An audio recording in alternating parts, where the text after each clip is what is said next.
Jai Gurudev. Very good morning, my dear children. We are going to see the next part of this lesson. Okay, and here next topic in physics we are going to see some problems. Okay, some problems in physics. First problem already we have calculated. Now take page 170. Example 4.2. Example 4.2. Example 4.2. You see what is given here.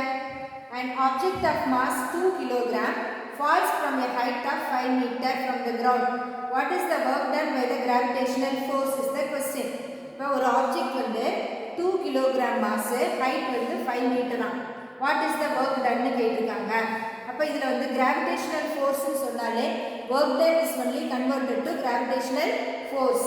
அப்ப first கொடுத்ததெல்லாம் எழுதிக்க. என்னெல்லாம் கொடுத்திருக்கு பாரு. given என்ன கொடுத்திருக்கு? mass m is equal to 2 kg. height h is equal to 5 meter. Okay, you have to calculate the work done. And acceleration due to gravity 10 meter per second square னு எழுதிருக்காங்க. So what is the formula for work done? Work done is equal to integral f dot dr. Okay, அப்ப f dot dr னா என்ன செய்யலாம்ல? நமக்கு இதுல f cos theta into dr. f cos theta into integral dr. Integral dr ல r1 to r2. அப்ப என்ன எழுதலாம்? Final minus initial. Force எப்படி எழுதுறோம்? m into g. Cos theta into r2 minus r1. Here the object and the person are in the same direction. அதனால theta equal to 0. Cos 0 ஓட value என்ன? 1. Okay, அதனால m mass ஓட value 2. Acceleration due to gravity 10. And r1 r2 minus r1 is equal to 5. Therefore here we are getting it as 100 joule. டைரக்டாவே இந்த formula போடலாம் mgh னு. But நமக்கு வந்து work done னு கேட்டிருக்கனால work done வந்து force into displacement போட்டுட்டு போடலாம்.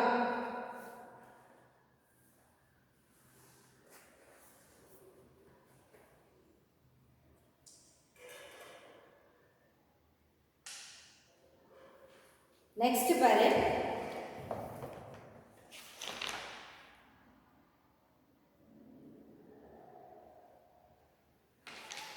Four point 3,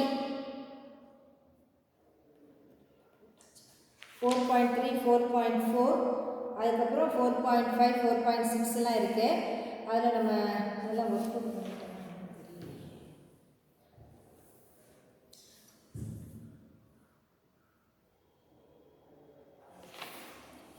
4.5 பாரு. A weightlifter lifts a mass of 250 kg with a force of 5000 Newton to a height of 5 meter. Okay, அப்ப weightlifter கொடுத்திருக்காங்க. He can lift a mass of 250 kg. Force எவ்வளவா? 5000 Newton. Height வந்து 5 meter. What is the work done by the weightlifter? Work done கேட்டிருக்காங்க. Work done சொன்னாலே என்ன சொல்லிட்டோம்? Force into displacement. 4.2, 4.2 already போட்டாச்சு. அதனால 4.5. அப்ப weightlifter ஓட work done கேட்டிருக்காங்க. work done by the weightlifter first calculate பண்ணு. work done க்கு என்ன formula? work done is equal to f into cos theta into dr. இங்க height கொடுத்திருக்காங்க. அதனால f cos theta into height h அப்படினு போட்டுக்கோ. அதுக்கப்புறம் எங்க கொடுத்திருக்கு? same direction. அதனால theta 0. but theta is equal to 0. அதனால cos 0 is equal to 1. w is equal to f into h. Force ஓட வேல்யூ என்ன கொடுத்திருக்கு? Force is given as 5000 Newton and height is equal to, okay, a force of கொடுத்தாச்சு. அப்ப 5000. height னா distance. height is 5 meter. 5. இப்ப 25000 joule. or 25,000 இருக்கிறத kilo joule. Then what is the work done by gravity கேட்டிருக்காங்க. Okay, அப்ப lifting means he is lifting up. அப்ப gravity கீழ வருது. So work done by gravity theta will be equal to 180. Okay, we are lifting it up, it is coming down. Direction இதுல என்ன 180 ஆயிடுச்சு. அப்ப cos 180 ஓட வேல்யூ என்ன -1. அப்ப W is equal to F H cos 180. அப்ப -1 அப்ப -25 kilojoule. 5000 into 5 into -1 அப்ப -25 kilojoule. அப்ப இதுல என்ன கொடுத்திருக்கு இரண்டாவதுல what is the work done by gravity கேட்டாச்சு. அப்ப gravity அப்படிங்கும்போது height எப்படி கால்குலேட் பண்ணுவோம் பாரு. gravity is thrown up, it is coming down. அப்ப 2 times h இருக்கு. அதனால இத வந்து f into h cos 180. இந்த h பாத்தீனா போகிறதுக்கு வர்றதுக்கு ரெண்டுக்குமே தனித்தனியா எடுக்கணும். அப்ப 5 + 5 10 ன்னு இருக்கு. அப்ப 25000 ஜூல்ஸ் வந்து ஃபோர்ஸ்க்கு எடுத்துக்கறேன். அதுக்கு அப்புறம் ஹைட் எவ்வளவுன்னு பார்க்கறேன். அதுக்கு அப்புறம் you have to calculate theta is equal to 180 degrees. Okay, அப்ப இதுல என்ன கேட்டிருக்கு பாரு. m g h சப்ஸ்டிட்யூட் பண்ணீங்க ஃபோர்ஸ்க்கு.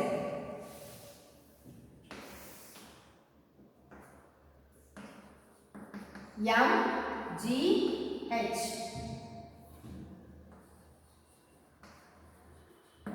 மாஸ் எவ்வளவு கொடுத்துருவீங்க. மாஸ் ப்ராப்ளம்ல பார்த்தீங்கன்னா mass is given as mass is equal to 250 kilogram. okay, mass is given as 250 kilogram. height எவ்வளவு இருக்கு. height is equal to 10 meter. okay, then cos 180 -1 g வந்து 10 ன்னு போடுங்க.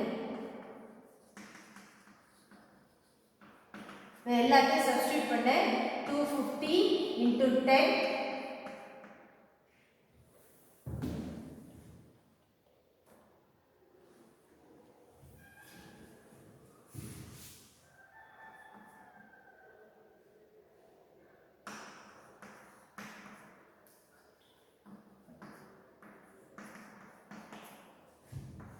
இதெல்லாம் மல்டிப்ளை பண்ண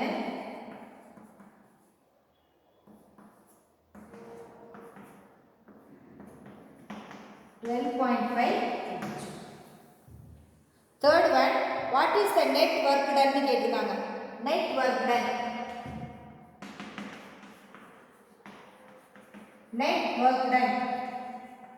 net work done னா இது W2 இது W1 னு வெச்சுக்கோங்க.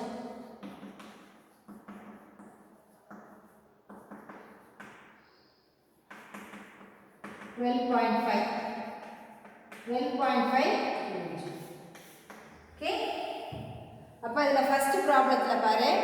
a weight lifter lifts a mass of 250 kg with a force of 5000 newton to a height of 5 meter கொடுத்தாச்சு. அப்ப work done calculate பண்ணும்போது FH cos theta ன்னு போடு. that is equal to 25 kilojoule கிடைச்சிருக்கு. ரெண்டாவது what is the work done by gravity. acceleration due to gravity னா falling freely. அப்ப டைரக்ட்டா ஃபோர்ஸ் எடுக்க கூடாது. mgh தான் எடுக்கணும். அப்ப ஃபோர்ஸ்க்கு பதிலா என்ன சப்ஸ்டிட்யூட் பண்ணாலும் m into g. அப்ப mgh எடுத்துக்கற. mg into cos 180. therefore minus 12500 minus 12.5 kilojoule. net work done னா ரெண்டே ஆட் பண்ணிடுறேன். ஓகே, ரெண்டே ஆட் பண்ணினா you will get the net work done. Okay, அப்ப இத நல்லா பாத்துக்கணும். ப்ராப்ளம் நல்லா வாசிச்சிட்டு அதுக்கு அப்புறம் வொர்க் அவுட் பண்ணேன்.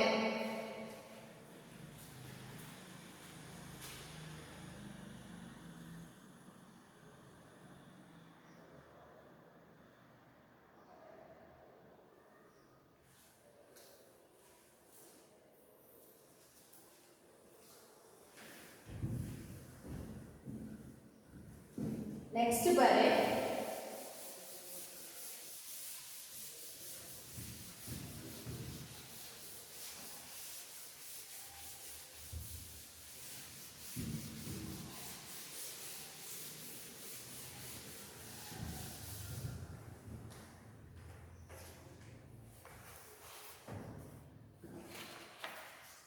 Example 4.7. Two objects of masses 2 kilogram and 4 kilogram. Page 175 எடுத்துக்க. Page number 175. Page 175. Example 4.7. இப்போ என்ன கொடுத்திருக்குன்னு பாரு. Two objects of masses 2 kilogram and 4 kilogram are moving with the same momentum of 20 kilogram meter per second. Will they have same kinetic energy, same speed on weight? Okay, அப்ப ரெண்டு object கொடுத்திருக்காங்க. given எழுதிக்கலாம். given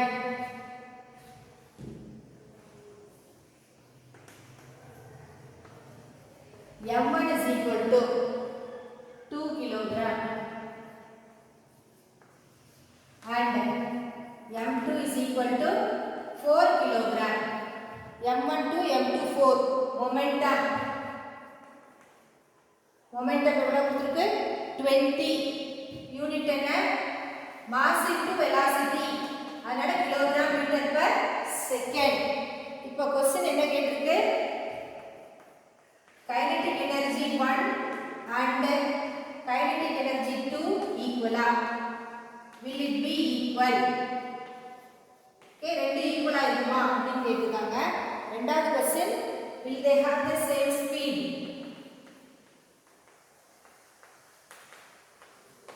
Okay, ஈக்குவலா இருக்குமான்னு கேட்டிருக்காங்க.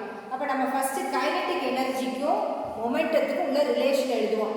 kinetic எனர்ஜிக்கும் மொமெண்டத்துக்கும் உள்ள relation என்ன? kinetic energy is equal to p squared divided by 2m.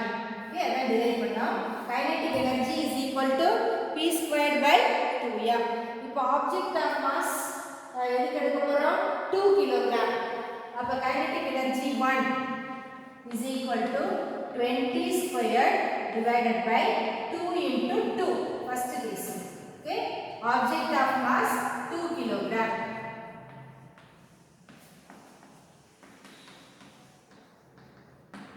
Okay, அப்ப நமக்கு எவ்வளவு கிடைச்சிருக்கு 100 joule. அதே மாதிரி இப்ப என்ன பண்ண போறோம் we are going to calculate it for second mass. Kinetic energy 2 20 squared divided by 2 into 4. So 400 divided by 2 into 4 னு வெச்சுக்கோ. அப்ப 100 that will be equal to 50 joule.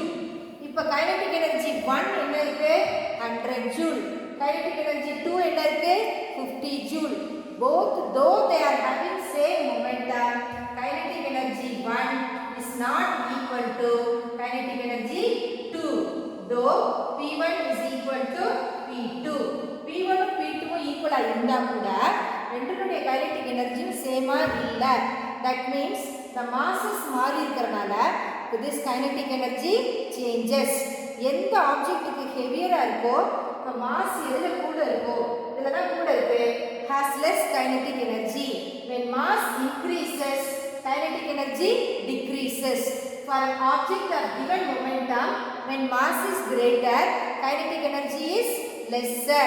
Okay, அப்ப அதுல இருந்து நமக்கு என்ன தெரியலாம் kinetic energy is proportional to 1 by m. Kinetic energy is proportional to 1 by m for a given momentum.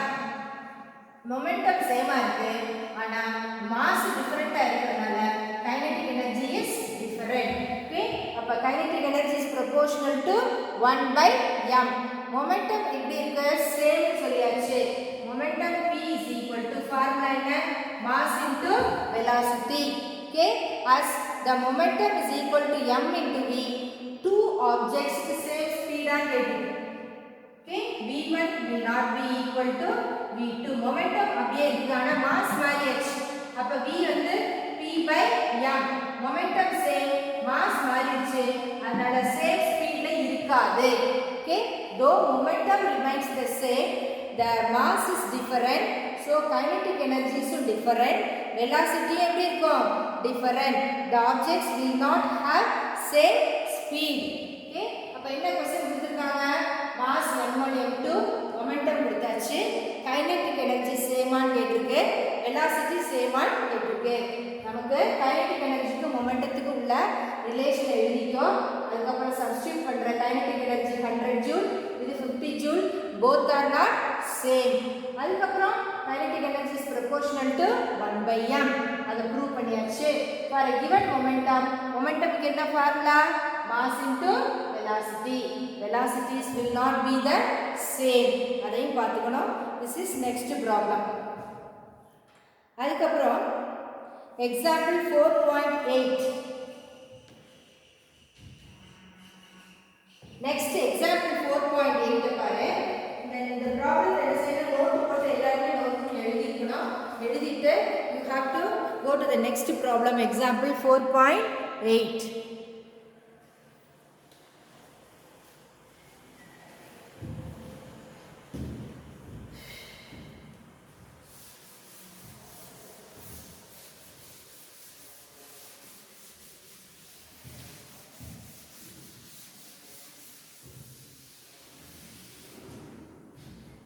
example 4.8 ல என்னலாம் கொடுத்திருக்கு பாரு. page number 177.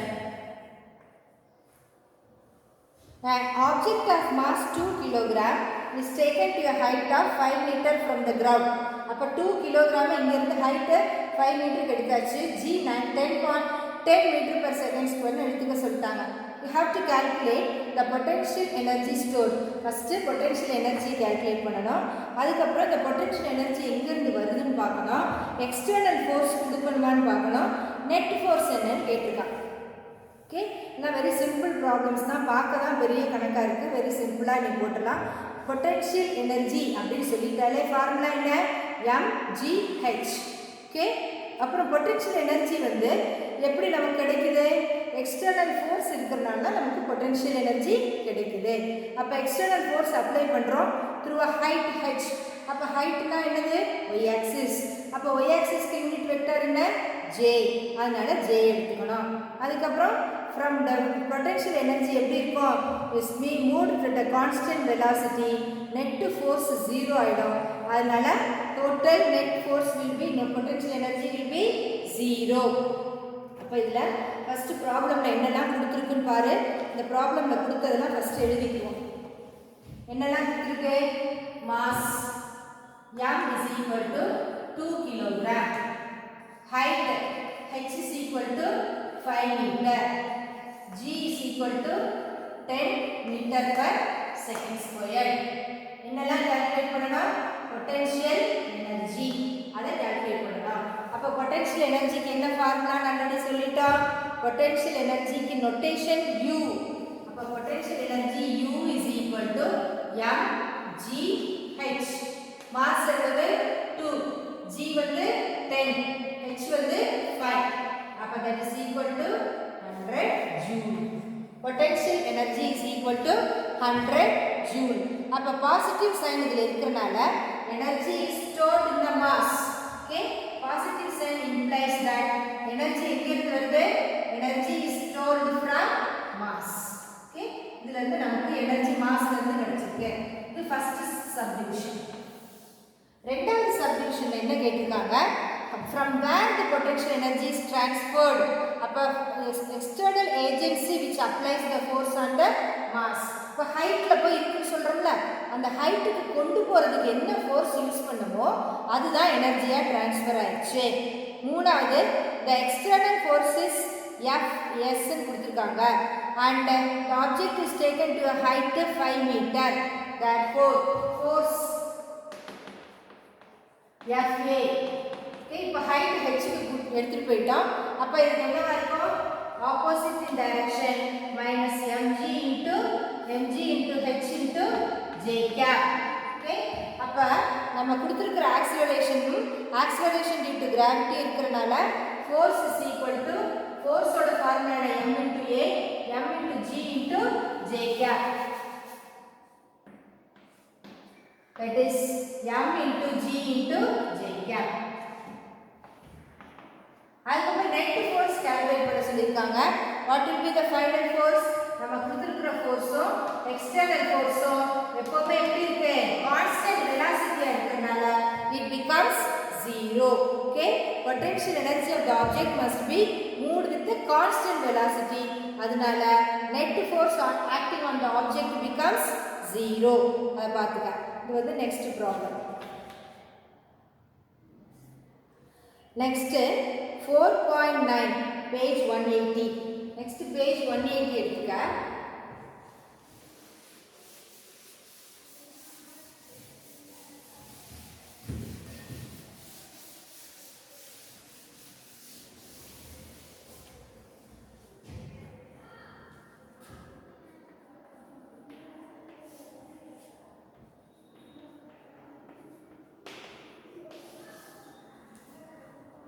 4.9 4.9ல பாரு, let the two springs A and B, ரெண்டு spring எடுத்துக்கமா A and B, such that KA is greater than KB.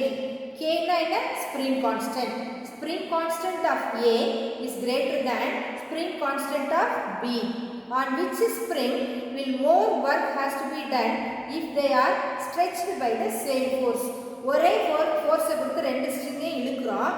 ஆனால் force constant of A is greater than force constant of B. அப்போ எதுக்கு வந்து நம்ம என்ன செய்யணுமா? more work should be done for to stretch in the same force. Same force தான் கொடுக்குறோம். எதில் அதிகமாக ஒர்க் டன் பண்ணணும்னு கேட்டுக்கலாம். ஓகே, அப்போ ஃபஸ்ட்டு நம்ம ஃபார்முலாவை எழுதிக்கிறோம். சேம் ஃபோர்ஸ்னு சொல்லியாச்சு. ஃபோர்ஸ்க்கு என்ன formula? K into X. A அப்படிங்கிறனால Aன்னு போடும். ஓகே, ஃபார்முலா வந்து K into X. இப்போ வந்து ஃபோர்ஸ் A இருக்கு, B கொடுத்துருக்கனால ரெண்டையும் போட்டாச்சு. ஆனால் ஸ்ட்ரெச்டு வித் சேம் ஃபோர்ஸ் கொடுத்தாச்சு. அப்போ ஃபோர்ஸ் ரெண்டுலேயுமே ஈக்குவல். அப்போ force is equal for KA and KB. ரெண்டுக்குமே ஃபோர்ஸ் ஈக்குவல்ங்கிற கண்டிஷன் கொடுத்தாச்சு. இப்போ நமக்கு எவ்வளோ தூரம் ஸ்ட்ரெச் ஆகுதுன்னு பார்க்க போகிறோம். XA is equal to F divided by KA and XB is equal to F divided by KB. இப்போ எக்ஸ்டென்ஷனை பார்த்துட்டோம். இப்போ எக்ஸ்டென்ஷனை பார்த்தாச்சு. which has to be the same work done சொல்லிட்டாங்க. work done அப்படின்னு சொன்னாலே potential energy. work done on the spring is only stored as potential energy. அதனால நம்ம இதுல potential energy வச்சு கம்பேர் பண்ண போறோம். potential energy என்ன formula? potential energy U is equal to half K x squared. நம்ம டிரைவ் பண்ணிட்டு half K x squared. அப்ப A இருந்துச்சுனா UA is equal to half KA into XA squared. UB இருந்துச்சுனா half KB into XB squared. Okay, அப்ப potential energy ங்கிறது என்ன drive பண்ணோம்? half K x squared drive பண்ணோம். அப்ப A இருந்தா UA is equal to half KA x squared, இதுக்கு half KB x squared போட்டுக்கிறேன். சரியா? இப்போ என்ன பண்ண போறோம்? இதுல இங்க XA க்கு XB க்கு உள்ள ரிலேஷனை வந்து இங்க சப்ஸ்டிட்யூட் பண்ண போறோம். அப்ப UA என்ன ஆச்சு பாரு? half into KA into XA என்னங்க? F by KA whole squared. அப்ப என்ன ஆயிடும்? half into KA into F squared by KA squared. இது கேன்சல் ஆயிடும். அப்ப UA is equal to half into F squared divided by KA. Okay, அப்ப UA க்கு நமக்கு என்ன relation கிடைச்சிருக்கீங்க? half into F divided by F squared divided by KA. அடுத்து அதே மாதிரி UB is equal to half into KB into F divided by KB square. அப்ப half into KB into F square divided by KB square. ஒன்று cancel ஆயிடுச்சு. அப்ப UB is equal to half into F square divided by KB. சரியா? இப்போ ரெண்டு relation நமக்கு கிடைச்சாச்சா? இப்போ என்ன பண்ண போறோம்? we are going to divide both the relations UA by UB. இப்போ UA divided by UB. UA என்ன? half into F squared by KA. UB என்ன? F squared into half. அதை நியூமரேட்டருக்கு கொண்டு போறோம். என்ன பண்ணிருக்கோம்? டினாமினேட்டர் ஆஃப் தி டினாமினேட்டர் நியூமரேட்டருக்கு போய்டும். அதனால கொண்டு போயாச்சு. எல்லாமே இந்த மாதிரி F squared கேன்சல் ஆயிடுச்சு, 2 கேன்சல் ஆயிடுச்சு. நமக்கு பாக்கி உள்ளது என்ன? KB divided by KA. இப்போ இந்த ரிலேஷன்ல நமக்கு என்ன கிடைச்சிருக்கு? UA by UB is equal to KB divided by KA. நமக்கு ஆல்ரெடி என்ன சொல்லிட்டாங்க? here the this KA is greater than KB. அதான் கொடுத்திருக்காங்க. spring constant of A is is greater than spring constant of B ன்னு சொல்லியிருக்காங்க புக்கில். அப்போ spring constant of A greater than B இருந்தால் denominator value greater இருக்கு numerator value விட. அப்போ என்ன அர்த்தம்? UB will be greater than UA. இது வந்து greater இருந்துச்சுன்னா UA by UB ல UB will be greater than UA. அப்போ இது greater than இருக்கிறனால more work is done on B than A. இதுதானே greater. அதனால more work is done on B than A. Okay, அப்படி கம்பேர் பண்ணி பார்த்து எழுதணும். Okay, அப்ப என்ன கொடுத்திருக்கீங்க? Force constant of A is greater than B கொடுத்தாச்சு. Forceக்கு என்ன formula? F is equal to Kx. நமக்கு ரெண்டு கண்டிஷன் இருக்கனால F is equal to Ka into Xk. இதுக்கு F is equal to Kb போடல for a given force. Force equal னு சொல்லிட்டாங்க.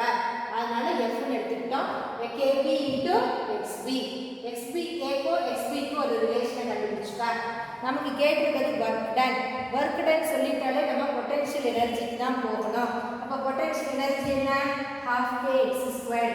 A b க்கு தனித்தனியா போடுற x ஓட வேல்யூ xb ஓட வேல்யூ சப்ஸ்டிட்யூட் பண்ற அத பாத்துக்கற ரெண்டையும் டிவைட் பண்ற you get kb divided by ka. Denominator value is greater னு கொடுத்திருக்கனால this will be greater than a. That means more work should be done on b than in a. அதான் அடுத்து. சரியா? அப்ப இத பாத்துக்கணும். பார்த்துட்டு இத நோட் புக்ல எழுதி வச்சுக்கணும். ஒவ்வொரு ப்ராப்ளம் எழுதிட்டா ஆன்சர்ஸ் நோட் பண்ணணுமே அப்படியே போட கூடாது.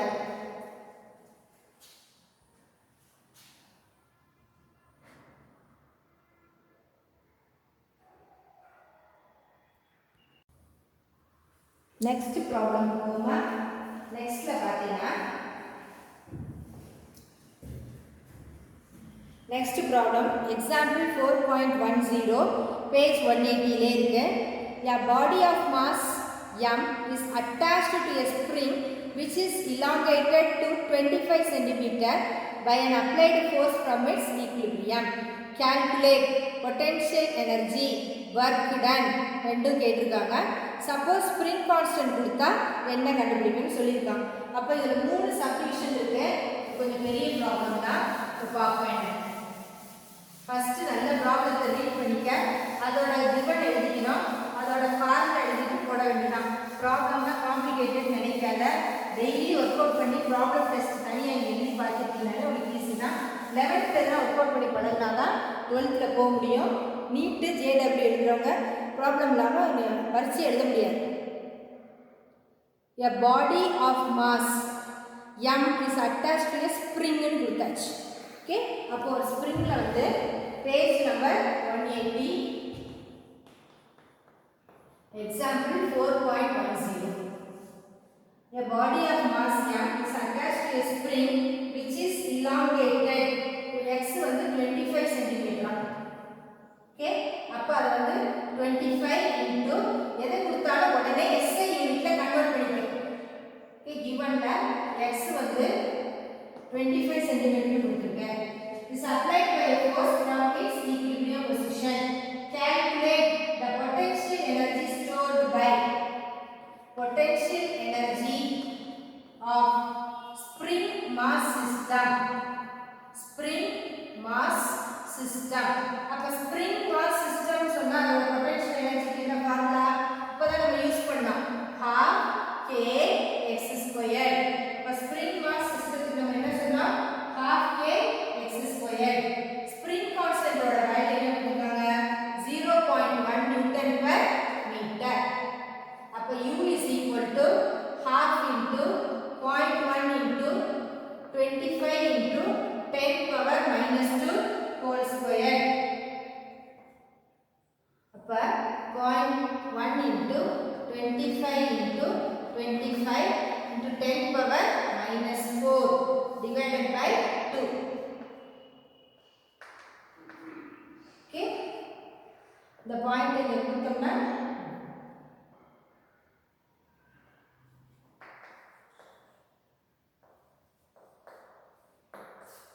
இதுதான் என்னது potential energy of the spring mass system. அடுத்து என்ன கேட்டிருக்காங்க? What is the work done by the spring force in its elongation. இப்போ work done என்னன்னு கேட்டுருக்காங்க. work done க்கு என்ன ஃபார்முலா நமக்கு ஆல்ரெடி தெரியும். work done னால என்னது W is equal to integral F dot dr னு தெரியும். ஆனா இங்க work done by the spring force for its elongation னு கேட்டுருக்காங்க. அப்ப elongationல இங்க வந்து நமக்கு என்னலாம் கொடுத்திருக்குன்னு பாரு. work done is equal to half into F into dr. ஆனா இங்க F என்ன இருக்கு? work done integral F dot dr. F வந்து spring ஆ இருந்தா என்னன்னு சொல்லிட்டோம் -kx தான். அப்ப இங்க வந்து x நோட்டேஷன் இருக்கிறதுனால இத என்னவா மாத்தணும்னு சொல்லிட்டோம் dx. ஞாபகம் இருக்கா? work done க்கு என்ன பண்ணா இன்டெகிரலுக்கு dr க்கு தான் ஜெனரல் ஃபார்முலா, x கொடுத்ததுனால நம்ம x ன்னு மாத்துறோம். அப்ப half k x dx கொடுத்தாச்சு.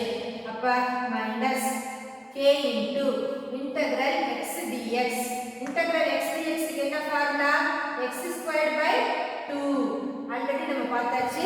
integration of x dx is equal to x squared by 2. இப்போ எல்லாத்தையும் சப்ஸ்டிட்யூட் பண்ணு. minus k யோட வேல்யூ 0.1, x ஓட வேல்யூ என்ன கொடுத்திருக்கு 25 cm. அப்ப 25 into 10 power minus 2 meter whole squared divided by 2. சரியா? அப்ப இதல கால்குலேட் பண்ண போறோம். இதே வேல்யூஸ் தான் இங்க இருக்கு. ஆனா இங்க என்ன இருக்கு? ஒரு மைனஸ் சைன் இருக்கு. மேல minus 0.0031 g. ஓகே, அப்ப இதுல என்ன நம்ம கண்டுபிடிச்சிருக்கோம்? ஃபர்ஸ்ட் வந்து பாசிட்டிவா இருந்துச்சு, இதுல நெகட்டிவா இருக்கு. பாசிட்டிவா இருந்துச்சுனா என்ன meaning? Energy strength from energy in the agency. ஆப்போசிட்டா இருந்துச்சுனா displacement is in the opposite sign இருந்துச்சுனா sign will be negative. மூணாவது என்ன கேட்டுக்காங்க பார். suppose the spring is compressed. இப்படி கம்ப்ரஸ் பண்றோம். கம்ப்ரஸ் பண்ணும்போது what will be the potential energy? expand பண்ணும்போது நமக்கு என்ன இங்க வேல்யூ கொடுத்திருக்காங்க 25. கம்ப்ரஸ் பண்றோம். கம்ப்ரஸ் அப்படினு சொன்னா டைரக்ஷன் ஆப்போசிட். அப்ப கம்ப்ரஸ் பண்ணும்போது x ஓட வேல்யூ -25 cm னு போடலாம். we are compressing it, direction changes, அதனால -25 போடணும். அப்ப -25 போட்டாச்சுனா நமக்கு இங்க என்ன கிடைக்குது?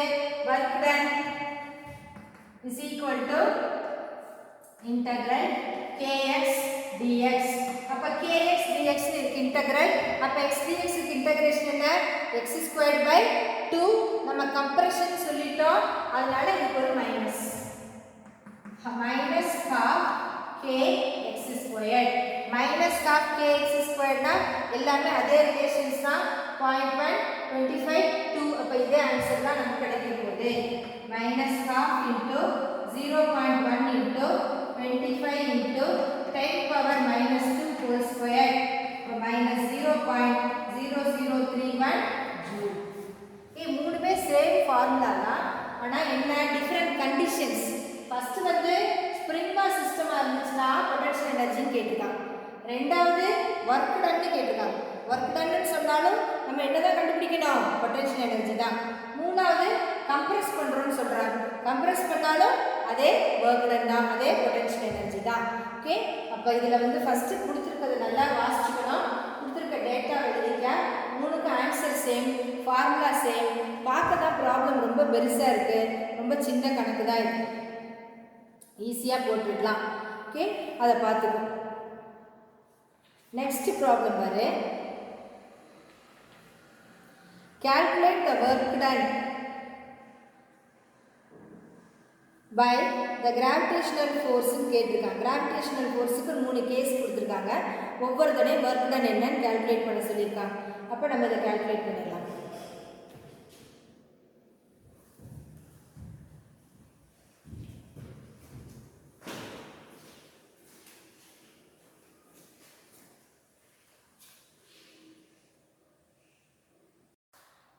Now next problem பாரு.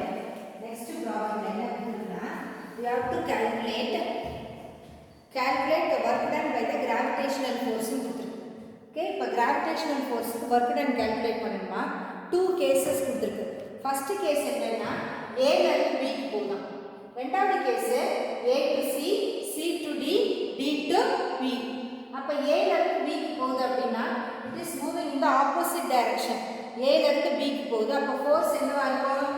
ஃபர்ஸ்ட்க்கு force F is equal to, அப்ப கீழ இருந்து மேலே போயிட்டு இருக்கிறதுனால it is in the y axis and in the opposite direction. அப்ப mg into minus j cap. Okay, அப்ப ஆப்போசிட்டா இருக்கனால minus mg j cap. இதான் ஃபோர்ஸ். ஃபோர்ஸை கால்குலேட் பண்ணியாச்சு. ஆனா ப்ராப்ளம்ல வர்க் டன்னை கால்குலேட் பண்ண சொல்றாங்க. அப்ப work done for part 1, part 1. அப்ப வர்க் டன் என்ன formula? F dot dr. F என்னங்க? minus mg into j cap. y axis இருக்கிறதுனால dr என்ன பண்ண போறோம்? dy கொடுக்கிறோம். it is in y axis.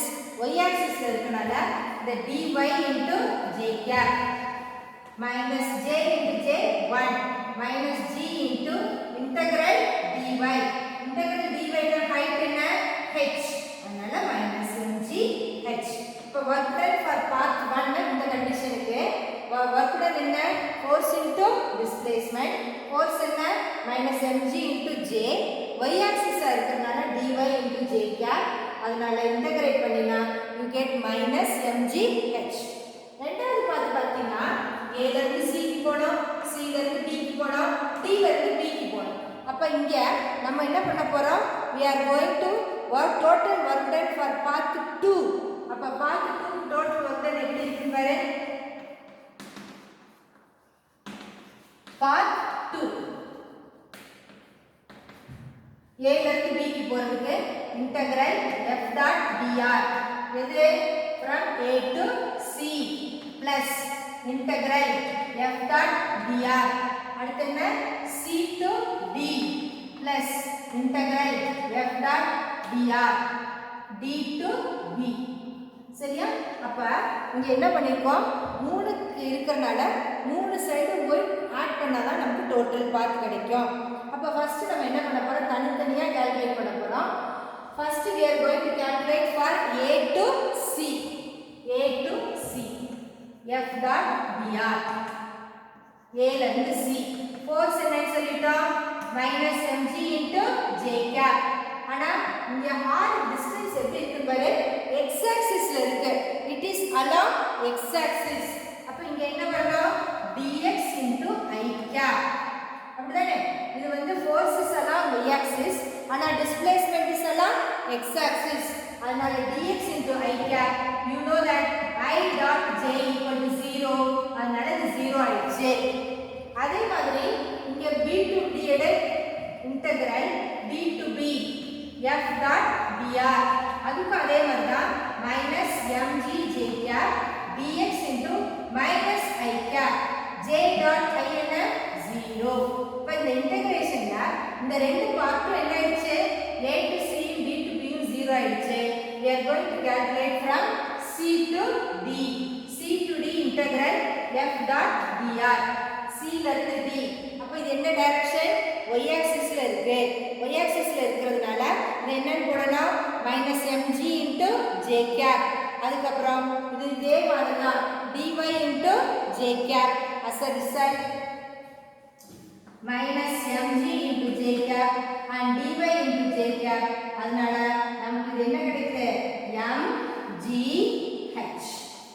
Okay, அப்ப mgh. அப்ப இததான் எங்க? a to b. Okay, a ல இருந்து b க்கு f dot dr. ஓகே, அப்ப இந்த ரெண்டுலயுமே நமக்கு என்ன கிடைச்சிருக்கு? mgh. பார்க்கிறதுக்கு பெரிய ப்ராப்ளம் மாதிரி இருந்தாலும் கான்செப்ட்லாம் ரொம்ப சிம்பிள் தான். ஒரு தடவை ரெண்டு தடவை நீ போட்டு பார்த்தீங்கன்னா you can do it properly. Okay, next வந்து law of conservation of momentum இருக்கு. அதை நெக்ஸ்ட் கிளாஸ்ல நம்ம பார்ப்போம். கொஞ்சம் எல்லாம் புக் எடுத்து டெய்லி படிக்கணும், ஹோம்ஒர்க்ஸ் சென்ட் பண்ணணும். Every day you have to learn properly. Okay, thank you. Jai Gurudev my dear children.